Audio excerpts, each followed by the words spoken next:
السلام عليكم ورحمة الله وبركاته. ازيكم حبايبي؟ عاملين ايه؟ يا رب كلكم تكونوا بخير. معاكم قناة منوعات طول شانل. ان شاء الله النهاردة راجعه لكم بفيديو جديد وريفيو جديد مع انفينكس نوت 11. قبل ما نبدأ نصلي على النبي عليه افضل الصلاة والسلام. زي ما انتم شايفين معايا كده، معايا الانفينكس. قلت اما اشارككم معايا فيه قبل ما افتح العلبة واوريهولكم. طبعا انا جايبة الموبايل من فترة، وقلت لا لازم اجربه علشان خاطر اقول لكم على مميزاته وعلى عيوبه. طبعا في مميزات جميلة جدا، والعيوب بتاعته بسيطة شوية. بس حبيت بس اقول لكم بس مميزاته ما شاء الله. 128 جيجا 6 رامة. طبعا كلنا بنتمنى طبعا ان الجيجات تبقى كبيرة في الموبايل علشان خاطر نحمل فيها اللي احنا محتاجينه. انا طبعا جربته. بيحمل ما شاء الله حاجات كتيرة اوي في الموبايل. مبسوطة بيه جدا. ان شاء الله اي حد مش معاه موبايل يجربه. دلوقتي زي ما انتم شايفين كده هنبدأ ان احنا نفتح العلبة كده مع بعض.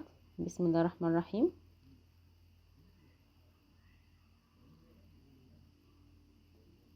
اهو زي ما انتم شايفين كده ما شاء الله جميل جدا. طبعا في منه الوان، كان في الاسود والابيض والتركواز. عجبني قوي اللون ده فجبته. كده احنا بدأنا ان احنا نفتحه مع بعض. فتحته كده من الزرار اللي على الجنب اللي هو على ايدك اليمين، بيبدأ يفتح معانا. اهو زي ما انتم شايفين كده ما شاء الله فتح معانا اهو. ودلوقتي هوريكم باقي العلبة وبعد كده نشوف كل حاجة في الموبايل معانا.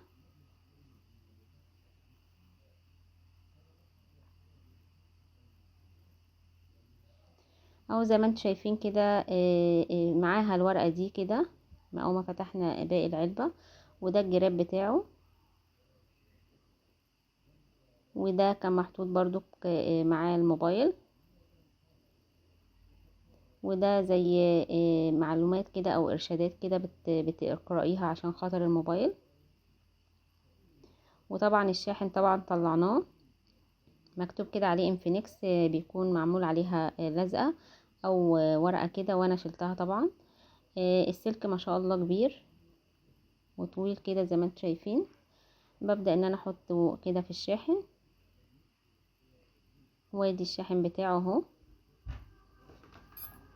وكده زي ما انتم شايفين كده معايا الجراب بتاعه. هبدأ ان انا احط الجراب فيه اهو كده. هبدأ ان انا ادوس بقى على الاعدادات بتاعتي علشان اوريكم التليفون من جوه، وهدوس على هاتفي. كل الحاجات دي كده موجودة كده في عند هاتفي. اسم الجهاز والإصدار، ووحدة المعالجة المركزية، والكاميرا الأمامية والكاميرا الخلفية.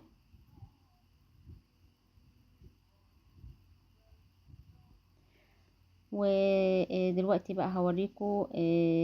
طبعا حبيت ان انا بس اوريكم الجراب، انك انت ممكن انك انت تجيبي جراب تاني غيره. انا من ساعة ما خدت الجراب من نفس المحل اللي انا اشتريت منه ما غيرتوش بصراحة.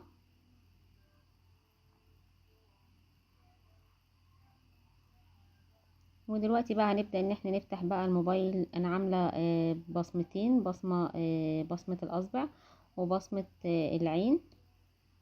حابة بس ان انا اوريكم بننزل الصفحة بتاعة الواي فاي منين.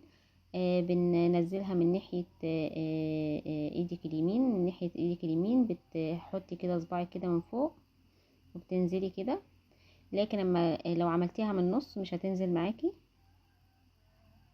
طبعا فيها طبعا كل الحاجات اللي انت شايفينها دي فيها طبعا اللي هو الرنين انك انت تعمليه صامت او اهتزاز.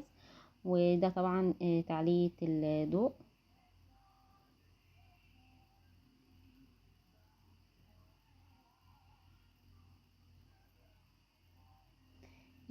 دلوقتي بصوا هو عمل الوضع داكن. بندوس على دي بتعمل الوضع داكن او الوضع ايه فاتح.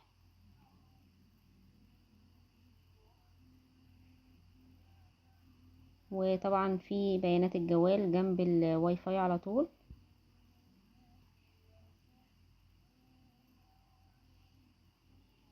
بس. وفي باقي الحاجات اللي في اي موبايل موجودة في اي موبايل اهي.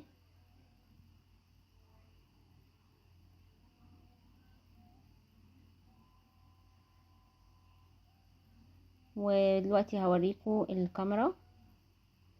بصوا الكاميرا جميلة جدا، عجبتني خالص. يعني لو انتي حابة انك انتي تجيبي حاجة دقيقة جدا بتجيب معاكي. بصوا يعني في 10 في 10 ممكن انك انتي تجيبي الحاجة ادق حاجة عندك نفسك تعمليها.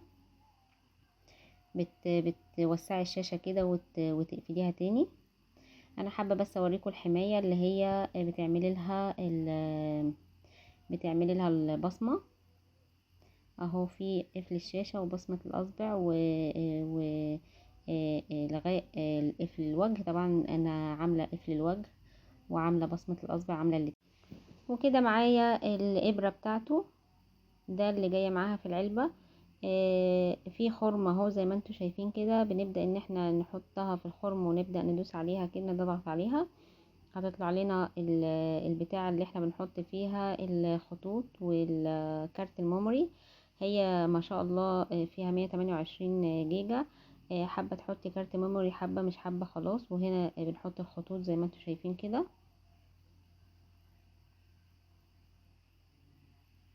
وكده هنبدأ بقى ان احنا نرجعها تاني. بصوا شايفين الحتة اللي طالعة سنة منها دي. بصوا لو انتوا حطيتوها كده بالعكس مش هتدخل، فلازم تبقوا عارفين انها تبع الاتجاه معين عشان تدخل. زي ما انتوا شايفين كده دخلتها. كده خلاص الفيديو يعتبر خلص معايا. طبعا الورقة دي بتكون جاية مع الموبايل محطوطة عليها من ورا. يا رب يكون افدتكم في الفيديو ويكون افادة للجميع. طبعا حابة بس اعرفكم بس عيوبه انك انت لو حملتي عليه فوق طاقته تحميلات على الموبايل بيبقى صعب عليه، علشان خاطر ممكن يفصل منك مفاجئ. بس ما تقلقيش، ينفع انك انتي بعد ما يفصل تفتحيه تاني عادي خالص. ولو لا قدر الله قفل ومرضيش يفتح بتضطري انك انتي تعملي له اعادة مصنع. يا رب يكون الفيديو عجبكم وقلت لكم على مميزاته وعلى عيوبه. ولو الفيديو عجبك ما تنسينيش من اللايك والاشتراك وتفعيل الجرس عشان يوصلك مني كل جديد. والسلام عليكم ورحمة الله وبركاته.